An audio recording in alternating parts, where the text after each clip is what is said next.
कहते हैं जब आप सच्ची लगन के साथ कड़ी मेहनत करें तो भले ही देर से लेकिन ऊपर वाले को भी आपकी कड़ी मेहनत और जिद के आगे झुकना पड़ता है।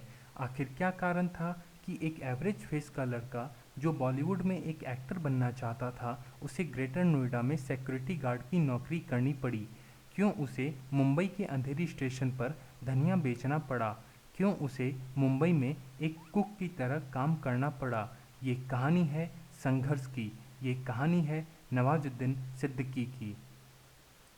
नवाज का जन्म 19 मई 1974 को उत्तर प्रदेश के मुजफ्फरनगर जिले के बुढ़ाना कस्बे में हुआ था। नवाज अपने 8 भाई बहनों में सबसे बड़े हैं। नवाज के घर में बचपन में फिल्में ज़्यादा नहीं देखी जाती थीं, जिस कारण उनका फिल्मों से बचपन में इंटरेक्शन काफ़ी कम था। नवाज के घर के आसपास का माहौल भी ठीक नहीं था, जहां गेहूं, गन्ना और गन का ज़्यादा उपयोग होता था। इसलिए बड़े होने पर जब नवाज को आगे की पढ़ाई करने का माहौल नहीं मिला तो नवाज हरिद्वार के गुरुकुल कांगड़े विश्वविद्यालय आगे की पढ़ाई करने आ गए और यहाँ उन्होंने केमिस्ट्री में बैचलर ऑफ साइंस की डिग्री ली। अपनी पढ़ाई पूरी करने के बाद नौकरी की तलाश में नवाज गुजरात के वडोदरा आ गए।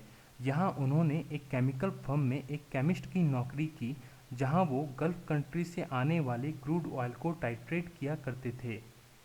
नौकरी में मन न लगने के कारण नवाज नौकरी छोड़ गुजरात से नई दिल्ली आ गए और एक दिन नौकरी की तलाश करते करते उन्हें एक पंपलेट मिला जिसमें लिखा था कि सिक्योरिटी गार्ड के लिए कुछ लोगों की ज़रूरत है। जब नवाज उस पंपलेट में दिए गए पते पर पहुंचे तब उन्हें बताया गया कि उन्हें नौकरी तो मिल जाएगी, लेकिन उससे पहले उन्हें कुछ सिक्योरिटी मनी जमा करानी होगी। लेकिन इतने पैसे तो नवाज के पास नहीं थे। जब नवाज ने अपनी ये मुसीबत अपनी अम्मी को बताई तो उनकी अम्मी ने अपने जेवर गिरवी रखकर उन रुपयों का इंतजाम किया और नवाज को दिया।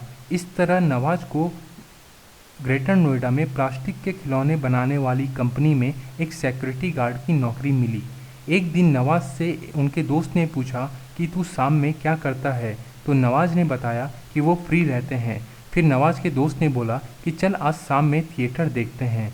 ये वो वक्त था जब नवाज थिएटर और एक्टिंग की दुनिया से बिल्कुल अनजान थे। नवाज ने अपनी ज़िंदगी का पहला थिएटर शो दिल्ली के मंडी हाउस में देखा।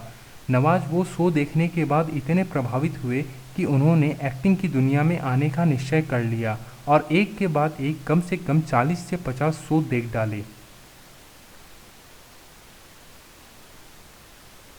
चूँकि नवाज बचपन से ही पतले दुबले थे और उन्हें सिक्योरिटी गार्ड की नौकरी ग्रेटर नोएडा में भीषण गर्मी में करनी पड़ रही थी, जिसमें वो अपना काम ढंग से नहीं कर पा रहे थे और उन्हें परेशानी आ रही थी, इसलिए नवाज को वो नौकरी छोड़नी पड़ी।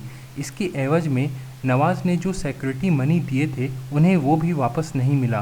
फिर नवाज एक्टिंग की दुनिया में बिल्कुल रच बस गए।